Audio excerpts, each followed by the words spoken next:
government has had to change over time, regardless of how we feel about those things, regardless of how we feel about interpreting the U.S. Constitution.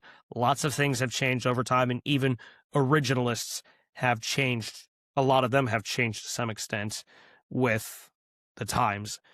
So I guess it depends on how you see it as straying away from its philosophy, because a lot of those core concepts like separation of powers still exist.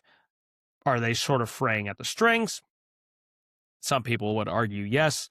But in any case, these Federalist Papers still hold a lot of incredibly valuable lessons today, and we should be careful that we don't run the risk of forgetting these core tenets, regardless of our political views. And I think part of it is because of them being in such inaccessible prose, because they are very much written like late 18th century old white men would write. So there needs to be some sort of way to make these concepts and what they're saying much more accessible to the general public, and also showcase why these concepts are so important. You don't have to get super involved in politics to understand why the Federalist Papers are still so important today. And it doesn't mean that they didn't get some things wrong.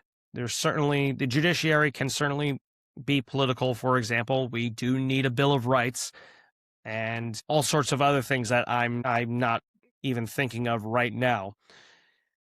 If you peruse all these documents enough, you're going to find flaws or things that are outdated. But we should still look to these papers for a lot of guidance as to how to preserve this system of government that we have now, and hopefully turn back this tide of partisan and ideological and affective polarization, get back to the basics of what government is supposed to be, and at least discuss the meaning of all these things in a serious, actual come together conversation.